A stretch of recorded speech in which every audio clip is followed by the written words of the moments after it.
السلام علیکم ناظرین، آج ہمارے درمیان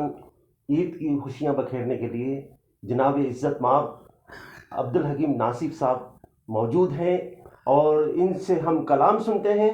اور کیا کہتے ہیں عید کی خوشیاں مناتے ہیں۔ ارے صاحب چاندلی صاحب، آپ کو بھی عید مبارک، اور آپ کے جو ناظرین ہیں خیر مبارک آپ کو بھی اور آپ جو ناظرین کو بھی عید مبارک۔ آپ جو ریختہ چاند دیکھتے ہیں اور اس میں جو روشنیاں ہیں چاندلی صاحب کی وجہ سے اور ان کی ٹیم کی وجہ سے، اس کو میں محسوس کرتا ہوں، اور آپ سب کو عید مبارک۔ یہ چاندلی صاحب، آپ کے نام کی رعایت سے پہلے تو یہ دیکھیے 4 مصرے عرض کر رہا ہوں، اور یہ نوجوانوں کے لیے ہے صاحب، نوجوان میرے خوبصورت جو ہے نا میرے جو آڈینس ہے وہ کہ یہ جیسے چاند کا اعلان ہوتا ہے یہ تمام مالز میں چلے جاتے ہیں، پورے مہینے کو شاپنگ واپنگ کرتے نہیں ہیں، تو یہ اسی دن جانا ہوتا ہے، اسی دن جانا ہوتا تو ان کے لیے ایک انتباہ ہے کہ عید کی رات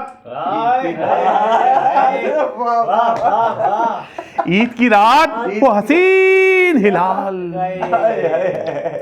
عید کی رات وہ حسین ہلال کوئی بھی روپ دھار سکتا ہے، کوئی بھی روپ دھار سکتا ہے۔ ناظرین سماعت فرمائیے، عید کی رات وہ حسین ہلال کوئی بھی روپ دھار سکتا ہے، احتیاطاً بتا رہا ہوں تمہیں چاند تھپڑ بھی مار سکتا ہے۔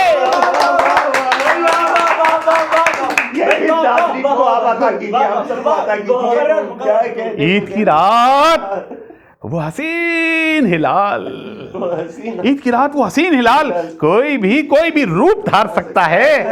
احتیاطاً بتا رہا ہوں تمہیں چاند تھپڑ بھی مار سکتا ہے، چاند تھپڑ بھی مار سکتا ہے، چاند تھپڑ بھی مار سکتا ہے۔ اور چاند صاحب، یہ تو کماروں کا ذکر کر دیا میں نے، ہاں اب جو ہم شادی شدہ ہیں نا، ان کی جو میں فطرت بتا رہا ہوں، فطرت کھل کے سامنے آتی ہے۔ خواتین دیکھیں، ہم اپنی برائی خود کر رہے ہیں، کھل کے سامنے رکھ رہے ہیں کہ عید کے دن مجھے خیال آیا، عید کے دن مجھے خیال آیا کام ایسا کوئی کیا جائے، عید کے دن مجھے خیال آیا کام ایسا کوئی کیا جائے، سانس لے جائے میں کہ بیگم کو،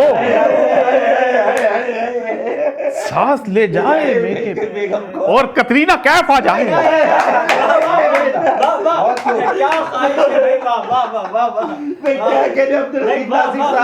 جواب نہیں ہے آپ کا، سچ کہا کہ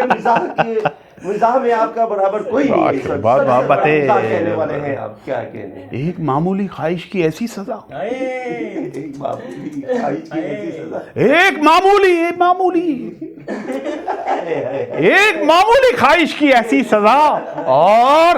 اور فوری سزا کے لیے اڑ گئیں، ایک معمولی خواہش کی ایسی سزا اور فوری سزا کے لیے اڑ گئیں، عید کے دن کہا تھا کہ مل لو گلے، عمر بھر کے لیے تم گلے پڑ گئے۔